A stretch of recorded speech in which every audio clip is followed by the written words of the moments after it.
नवरात्रि का त्योहार सोमवार से शुरू हो गया है।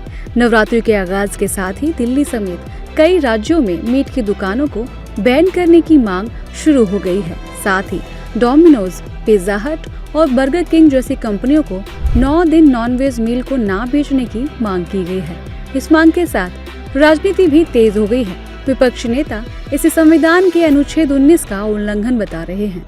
देखिए, संविधान के आर्टिकल 19 तमाम सारा फ्रीडम देता है और आप किसी के ऊपर थोप नहीं सकते कि उन्हें क्या खाना है, उन्हें नहीं क्या खाना है। स्वयं के ऊपर थोप सकते हैं। जो कह रहे हैं कि मटन और मीट की दुकानें नहीं होना चाहिए, वो न खाएं। और क्या 100% हिंदू इनके कहने से छोड़ देंगे? वो मुर्गा मटन नहीं खाएंगे? तो ये तो असंवैधानिक बात है। गिरिराज जी ने जो सनातनी मीट शुरू करा था वो भी बंद हो गया कि वो खुला रहेगा? देश के अंदर 74% लोग मांसाहारी हैं, 14% मुसलमान हैं। ये नफरत बांटना बंद कर दो। बंद करानी है तो बंद कराओ, लेकिन नफरत ना बांटो, नफरत मत बांटो। इस नफरत से कुछ नहीं हासिल होगा। बहुत नुकसान हो गया देश को, इस नफरत से बहुत नुकसान हो चुका देश को। अब तो आंख खोल लो। जबकि बीजेपी नेता इस मांग के सुर में सुर मिला रहे हैं कि नवरात्र जो है वो लोगों की आस्था से जुड़ा हुआ है, शुद्धता से जुड़ा हुआ है, शुचिता से जुड़ा हुआ है और हर व्यक्ति को एक दूसरे के आस्था का सम्मान करना चाहिए।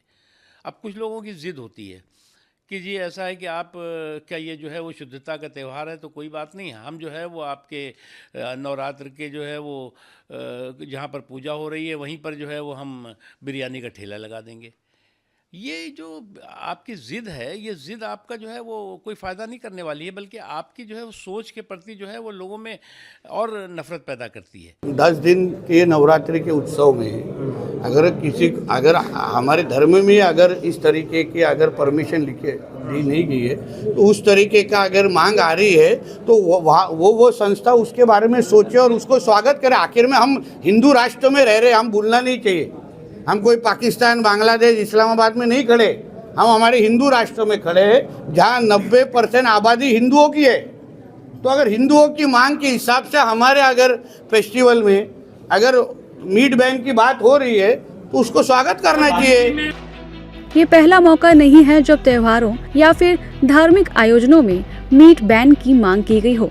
इससे पहले भी शिव कांवड़ यात्रा के दौरान मीट की दुकानों को बंद कराने की मांग की थी और अब नवरात्रों में भी वैसी ही मांग की जा रही है, जिससे सियासी पारा बढ़ता जा रहा है।